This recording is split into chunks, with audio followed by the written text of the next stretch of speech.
जय माता दी दोस्तों, स्वागत है आप सभी का आपके अपने YouTube चैनल खुशहाल ज़िंदगी में। आज के वीडियो में हम आपको नवरात्रि पर अखंड ज्योत कैसे जलाते हैं और इसकी देखभाल कैसे करते हैं और अखंड ज्योत के क्या नियम हैं, इसकी पूरी जानकारी देंगे। वीडियो को अंत तक जरूर देखिएगा। अखंड ज्योत जलाने के लिए सबसे पहले आपको इस तरह से एक बड़े आकार का अखंड दीप ले लेना है। आप धातु का भी ले सकते हैं और अगर आप चाहें तो मिट्टी का भी दीपक ले सकते हैं। कलावा लेना है आपको। कलावे से ही नवरात्रि में अखंड ज्योत की बाती बनाई जाती है। इस प्रकार से एक प्लेट ले लीजिएगा, क्योंकि डायरेक्ट ज़मीन पर अखंड ज्योत को नहीं रखा जाता है। या तो चावल से अष्टदल कमल बना ले, इसके ऊपर आप अखंड ज्योत की स्थापना करें, या फिर इस प्रकार से एक प्लेट लेकर रोली घोलकर इससे आप प्लेट पर स्वास्तिक बना दें, या फिर फूल बना दें, ओम लिख लें, या फिर अष्टदल कमल बना लें। जैसी आपकी इच्छा हो, कोई शुभ चिन्ह इसके ऊपर बनाना चाहिए। अखंड ज्योत नवरात्रि के पहले दिन कलश स्थापना के साथ ही जलाई जाती है, और यदि किसी वजह से आप नहीं कर पाए हैं अखंड ज्योत की स्थापना पहले दिन, तो ऐसे में आप सप्तमी, अष्टमी, नौमी तिथि पर भी संकल्प करके अखंड ज्योत की स्थापना कर सकते हैं। यदि आप अखंड ज्योत की स्थापना कर रहे हैं, अखंड ज्योत जलाना चाहते हैं घर में, तो घर में आपको कुछ विशेष नियमों के पालन करने चाहिए। जैसे घर में बिल्कुल शुद्ध सात्विक भोजन बनना चाहिए। घर में जितने सदस्य हैं, अब ऐसा नहीं कि घर में कोई सदस्य है वो घर पे तो नॉनवेज वगैरह नहीं बन रहा है, लेकिन वो बाहर से खा कर आ रहे हैं, ऐसा नहीं होना चाहिए। बिल्कुल शुद्धता का ध्यान रखना है आपको। तो प्लेट मैंने इस प्रकार से सजा लिया है। अब हम दीपक लगाएंगे। तो देखिए, इस प्रकार से आपको दीपक ले लेना है। और हाँ, ध्यान रखिएगा कि यदि आप मिट्टी का दीपक ले रहे हैं तो मिट्टी के दीपक को एक दिन पहले ही पानी डालकर अच्छे से चेक कर ले कि कहीं से तेल इसमें से गिरने की संभावना तो नहीं है।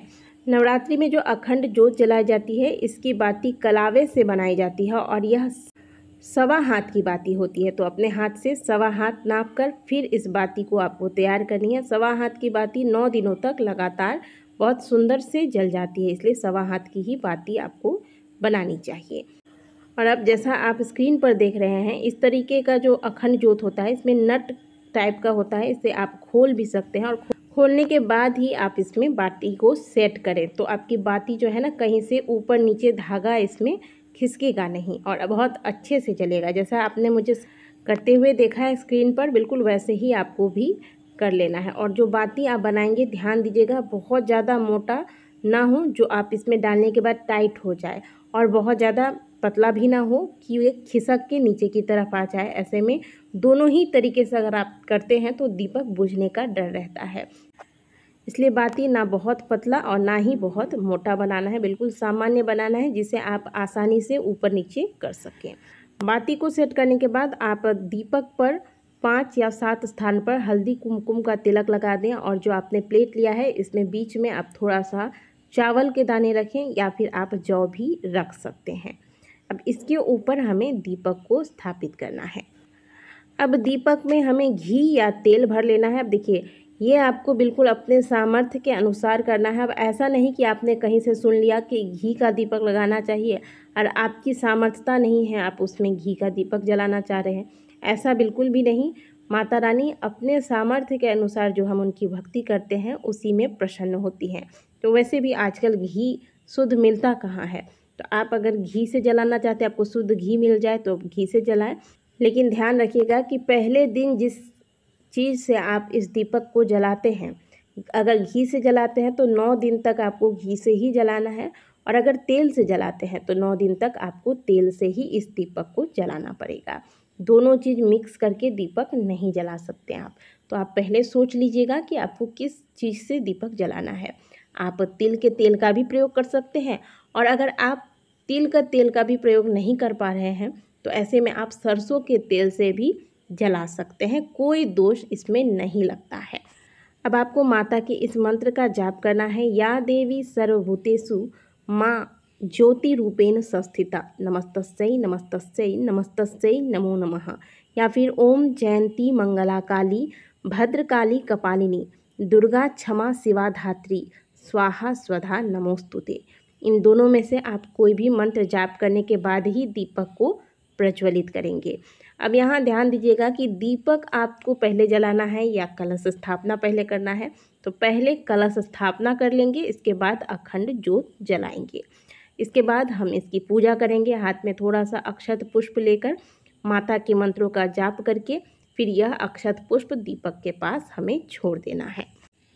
इस प्रकार से हमने अखंड ज्योत को प्रज्वलित कर लिया है। अब बारी आती है इसके देखभाल की। तो अखंड ज्योत की देखभाल कैसे करनी है, अब इस पे भी चर्चा करते हैं। अखंड ज्योत जब जलता रहेगा, ध्यान रखिएगा कि इस रूम में जहाँ आपने अखंड ज्योत जलाया है, जहाँ आपका मंदिर है, वहाँ बहुत तेज हवा नहीं आना चाहिए, नहीं तो अखंड ज्योत हवा से बुझने का डर रहता है। अब ज्योत जलते जलते अगर इसमें ऊपर से काई जम जाती है, तब आपको क्या करना है, इस प्रकार से आप एक पिन रखिएगा, नया पिन लीजिएगा, यूज किया हुआ पिन नहीं लीजिएगा, या फिर आप चिमटा ले सकते हैं और इसके स्थान पर आप चाहे तो सुई भी ले सकते हैं। जो भी लीजिएगा यूज किया हुआ ना हो, इसका ध्यान रखना है, ठीक है, क्योंकि पूजा पाठ से संबंधित चीज़ें हैं तो सफाई का, पवित्रता का ध्यान हमें रखना ही चाहिए।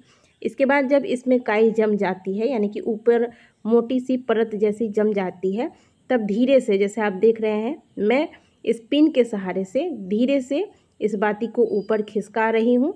ऊपर खिसकाने के बाद जब यह बाती लंबी हो जाती है तो नीचे की तरफ भी इसकी लौ आ जाती है, और इसके बाद आप ऊपर जो जम जाती है बाती जलने के बाद उसे साफ कर सकते हैं। इससे आपका दिया नहीं बुझेगा। दूसरी बात, जब आपको लगे कि अब दीपक बुझने ही वाला है और अब ऐसी स्थिति में आप उसे ठीक करने जा रहे हैं, तो जब भी दीपक को आप ठीक करें, एक छोटा सा दीपक इस अखंड ज्योत के प्रतीक के रूप में आपको यहाँ रख के इसके बाद दीपक को ठीक करना चाहिए। ऐसे में यदि आपका दीपक ठीक करते हुए बुझ भी जाता है तो आपको कोई दोष नहीं लगता है। और देखिए, कई बार ऐसा भी होता है कि नवरात्रि का समय है, दिन भर व्रत रखते हैं, पूजा पाठ इत्यादि में समय बीत जाता है, थकान की वजह से रात में हो सकता है कि कभी नींद ना खुले और दीपक में तेल कम रह गया हो या फिर घी कम रह गया हो, इसके वजह से दीपक बुझ जाता है। तो इससे आपको बचने के लिए इस चीज़ का ध्यान रखना है कि सोने से पहले दीपक में बहुत अच्छे से आपको तेल और घी भर देना है, ताकि यह अच्छे से रात भर जलता रहे। दीपक का लौ बहुत ज़्यादा ऊंचा नहीं होना चाहिए और बहुत मंद, बहुत कम भी नहीं होना चाहिए, मध्यम लौ इसका होना चाहिए। आप देखते होंगे कि जब भी आप सामान्य दीपक जलाते हैं तो वह दीपक बहुत अच्छे से जलता है, तो इसे बुझाने की चेष्टा के लिए नकारात्मक शक्तियां भी प्रबल होती हैं, जो कि छोटे छोटे कीट पतंग के रूप में आपके दीपक के ऊपर मंडराते हैं। इस दौरान आप इस चीज़ को नोटिस कीजिएगा। तो इन चीज़ों से भी आपको नवरात्रि के दौरान अपने ज्योत को बचाना है। जब आप अखंड ज्योत की स्थापना करते हैं, माता से प्रार्थना करें कि हे माँ, आप ही अपने इस अखंड ज्योत की रक्षा करें। इस प्रकार से प्रार्थना करके अखंड ज्योत की स्थापना करनी चाहिए। माता का यह अखंड ज्योत सबके जीवन में प्रकाश लाता है।